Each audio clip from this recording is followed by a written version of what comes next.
মহাপুরুষ বেশ পোশাক খুব আলাদা ধরনের ছিল।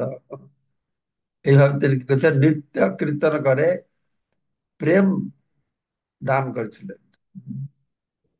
প্রেম নাম, ভগবানের নাম, যে নাম করলে অন্তরে প্রেম জাগ্রত হয়, ভগবানের দিব্য নাম। হুম, নাম থেকে প্রেম। যতক পুরাণ প্রমাণ দেখো না, নামের সমান নেই।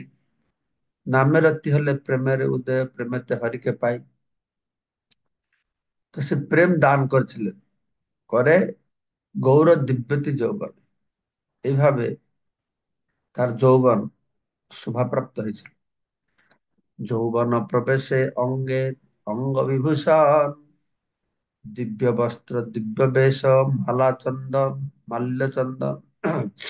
যৌবন প্রবেশ করে মহাপ্রভু খুব ভালো ভালো বস্ত্র পরিধান করতেন, সুন্দর বেশ ধারণ করতেন, মালা চন্দন, আরো বনে অঙ্গদ কিছু হাতে ফুল দিয়ে বালা পড়তেন, পায়ের নুপুর পড়তেন, এসব কথা বর্ণনা করা আছে। সাজাতেন নিজেকে, অলংকার বিভূষিত হয়েছিলেন। বিদ্যার ঔদ্ধত্যে কাহা না করে গণন, সকল পণ্ডিত যিনি করে অধ্যাপন। তো এখানে বলা আছে যে বিদ্যা হয়ে গেল সৌন্দর্য, আর যৌবন বিদ্যা। তো মহাপ্রভু তিনি বিদ্যার রস আস্বাদন করছিলেন। বিদ্যার রস আস্বাদন করে সবাইকে পরাস্ত করবার আহ, একটা প্রবণতা ওনার ছিল, যে আমি বিদ্যার গর্বে সবাইকে পরাস্ত করব। হুম। তো তিনি কাউকে পরোয়া করতেন না, কাউকে অপেক্ষা করতেন না। এইভাবে ভগবান এই সময় প্রথম অবস্থায় তিনি বিদ্যার রস আস্বাদন করছেন। আর বিদ্যার রসটা আস্বাদন, বিদ্যার লক্ষণটাই হচ্ছে হ্যাঁ,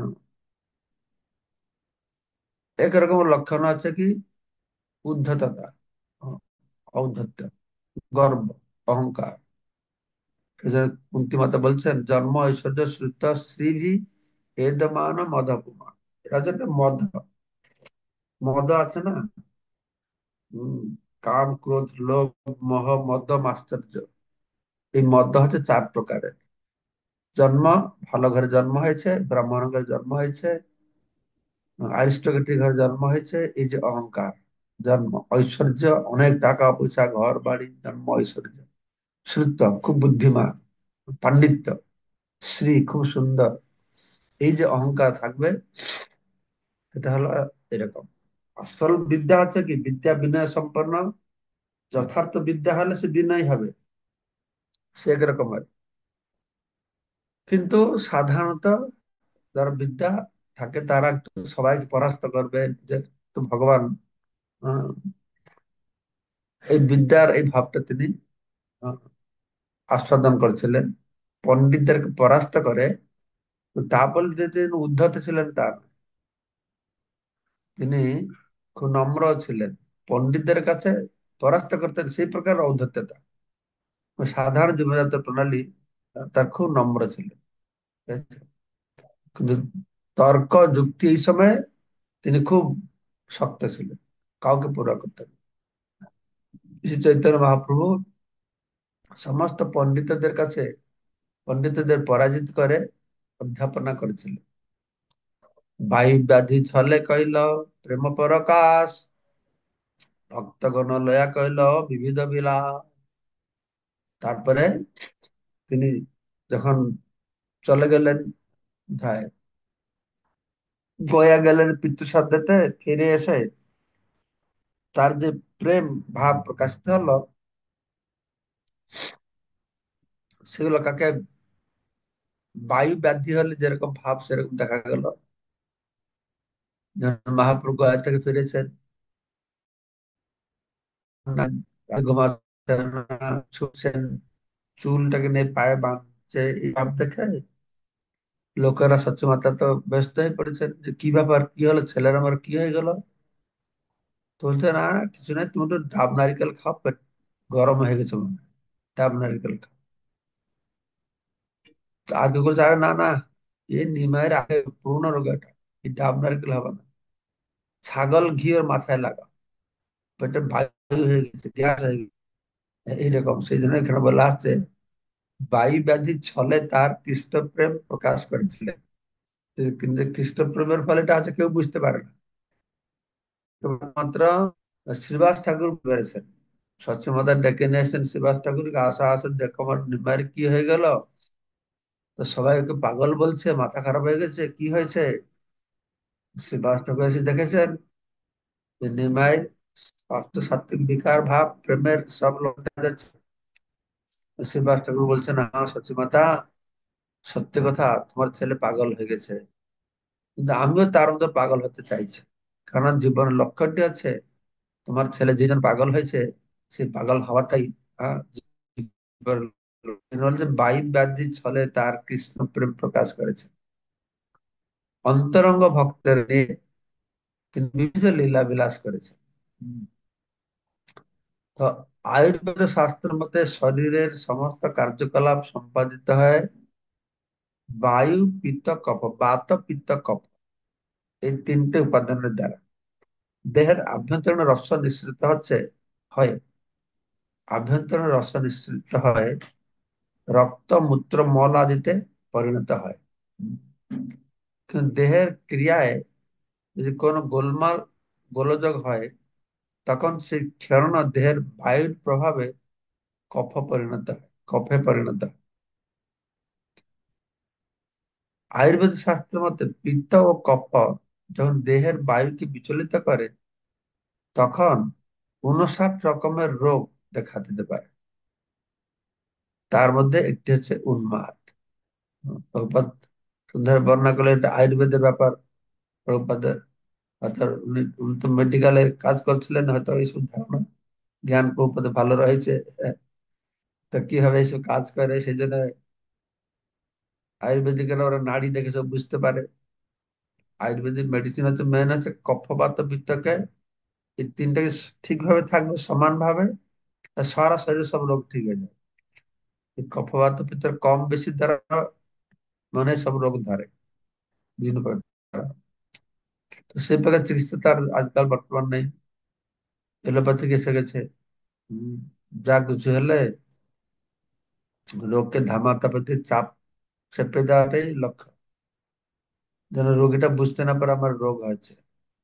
এটা যে এলোপ্যাথিকের কাজ, রোগটাকে সারায় না, রোগটাকে বুঝতে দেয় না। হ্যাঁ, রোগটা থেকে যায়। রোগটা তো হচ্ছে এই যে বলা হলো কফবাত পিত্ত, এইখান থেকে সবকিছু রোগ আসছে। হুম। এবার বলছেন যে রক্ত মূত্র মল আদি পরিণত হয়, দেহের ক্রিয়ার যদি কোনো গোলমাল হয়, তখন কি হয়, এই খেলনা দেহের বায়ুর প্রভাবে কফে পরিণত হয়। হুম। তো এই পিত্ত আর কফ, হুম, দেহ দেহের বায়ুকে বিচলিত করবে, তখন বিভিন্ন প্রকারের রোগ দেখা যাবে। সেটা বলে যে কত প্রকারের রোগ দেখা যাবে। 59 প্রকারের রোগ দেখা যাবে। উন্মাদ হচ্ছে একটা রোগ। তারা বলছে মহাপ্রভু তো খ্রিস্ট প্রেমে উন্মাদ ছিলেন, সেজন্য বলছে বায়ু চলে, বায়ু ব্যাধির ছলে শ্রী চৈতন্য মহাপ্রভু উন্মাদের মতন আচরণ করেছিলেন। এইভাবেই তিনি কৃষ্ণ ভক্তির মাধ্যমে তার ছাত্রদের ব্যাকরণ পড়াতে শুরু করেন। কৃষ্ণ সম্বন্ধে ব্যাকরণ শিক্ষা দিয়ে শ্রী চৈতন্য মহাপ্রভু তার ছাত্রদের জড়বিদ্যা অর্জন থেকে বিরত হতে অনুপ্রাণিত করেছিলেন। কেননা কৃষ্ণ ভক্তি লাভ করাই হচ্ছে সমস্ত বিদ্যার শ্রেষ্ঠ। মহাপ্রভু তো প্রথম বড় পণ্ডিত ছিলেন, বিদ্যার স্বাস্বাদন করেছিলেন। গয়া গিয়ে বিষ্ণু পাদ পদ্ম দর্শন করলেন, ঈশ্বর পাদ কাছ থেকে দীক্ষা গ্রহণ করলেন, হরিনাম গ্রহণ করেছেন, ফিরে আসবার সময় রাস্তায় কানাই আসলে কৃষ্ণকে দর্শন করেছেন। এসব হওয়ার পরে ফিরে এসে যত পুঁথি শাস্ত্র সব গঙ্গায় ফেলে দিয়েছে। আর সব শিষ্যদেরকে বলছেন, আমি তোমাদের আর পড়াতে পারবো না। বললো, না না, তোমাকে পড়াতেই হবে, তোমার কাছে আমার পড়বো। তো যখন এসেছেন সবকিছু বলছে কৃষ্ণ, সবকিছু কে কৃষ্ণের সঙ্গে জুড়েই তাকে শিক্ষা দিচ্ছে। তারপর শেষে একটা স্তরে বলছে না রে এইসব জড় বিদ্যার তো দরকার নেই, শুধু কৃষ্ণ নাম করো, হরিভক্ত হও। সেটাই আসলে মহাপ্রভুর শেষ লক্ষ্য, মানুষকে সেই স্তরে পৌঁছানো। কিন্তু সেইটা কর্মটা ছেড়ে শুধু হরিভজনই করো, পাঠ কীর্তন করো, এটাই লক্ষ্য। তাহলে আমরা সেটা করি না কেন? আমরা করি না যেহেতু আমরা গুণের প্রভাব, তো আমরা একটু হইচই এদিক ওদিক কাজ টাজ না করে স্থির হয়ে থাকতে পারবো না।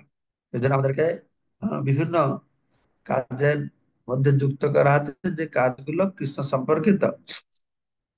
কিন্তু মহাপ্রভু ভালোভাবে অনুধাবন করলে অন্তিম লক্ষ্যটা আছে কোনো কাজকর্ম না করে এই প্রসাদ পাও, হরিনাম করো, গ্রন্থ অধ্যয়ন করো।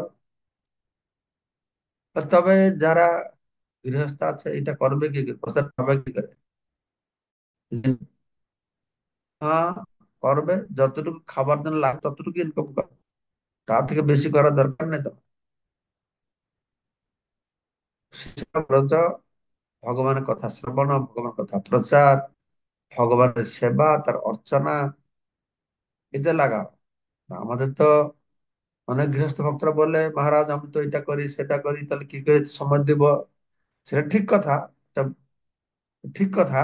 হ্যাঁ, আমাদের অনেক গৃহস্থ হয় না, তোমাদের অনেক কাজকর্ম আছে, আমাদের কর্তব্য রয়েছে, এগুলো করতে হবে না? এটা করতে হবে শিওর, কিন্তু আস্তে আস্তে আস্তে আস্তে জীবনকে এরকম পরিচালিত করতে হবে, সেগুলো থেকে মুক্ত হয় কি করে বেশি সময় আমরা এটাতে লাগাতে পারি। এই যে প্রত্যেক আত্মা পরাগ আত্মা বলা আছে, লক্ষ্য হচ্ছে প্রত্যেক আত্মা করা।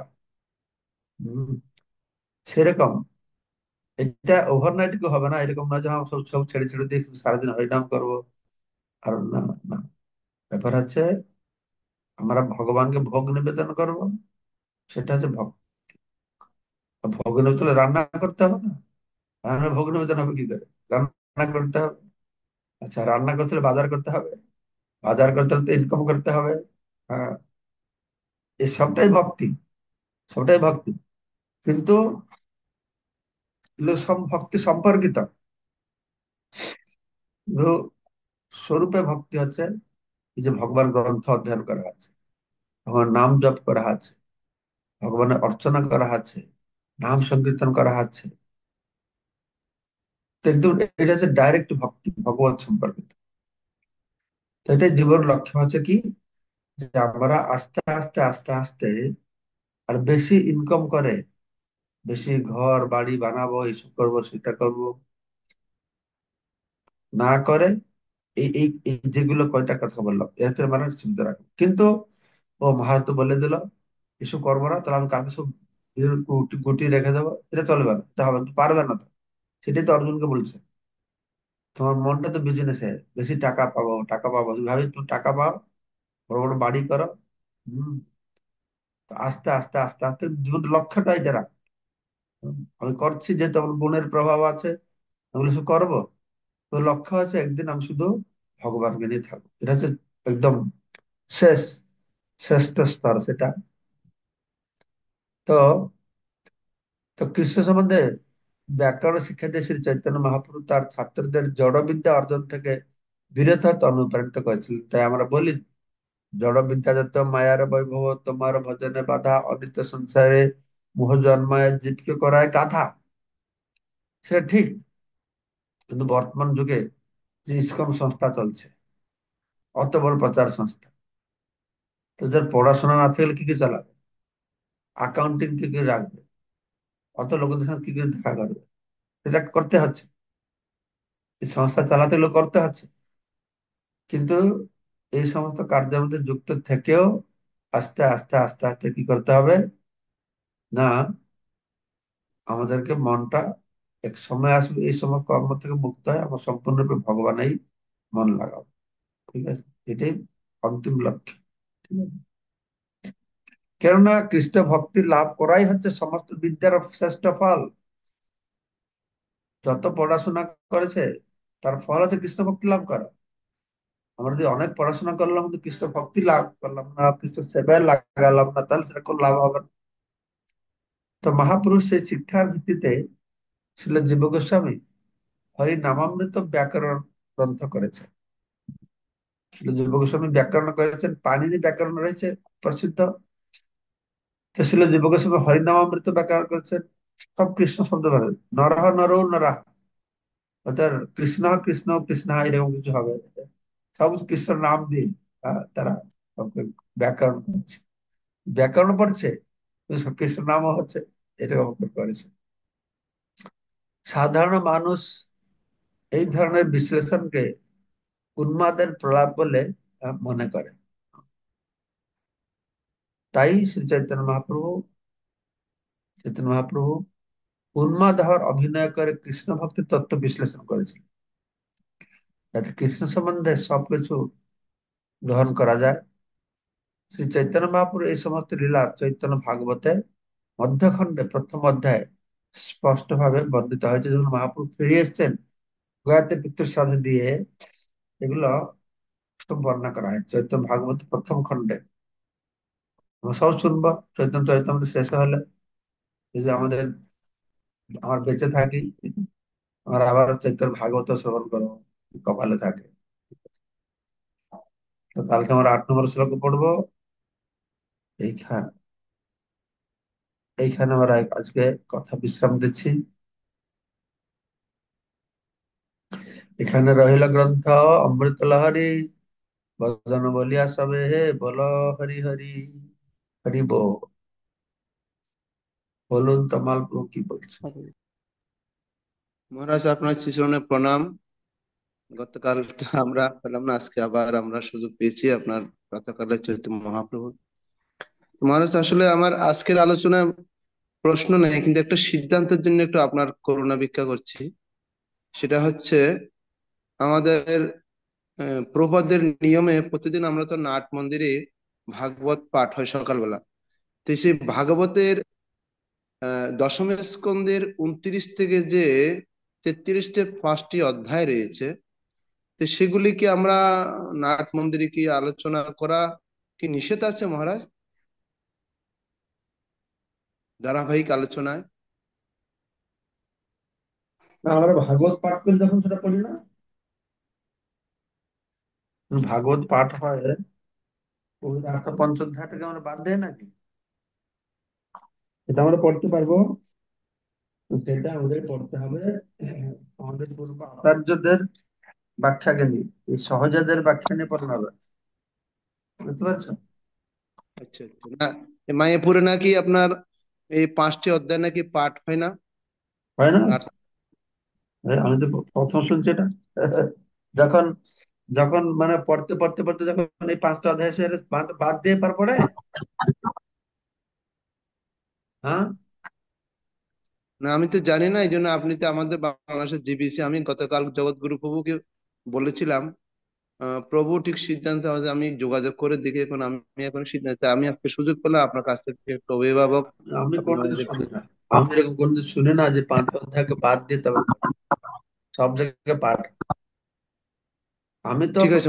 রাস পূর্ণিমার সময় সবসময় তো এই রাস পঞ্চম অধ্যায়টা পাঠ করি না, কিন্তু সে কথাটাকে আমি বলি, যা যা লেখা আছে ক্লাসে বলি,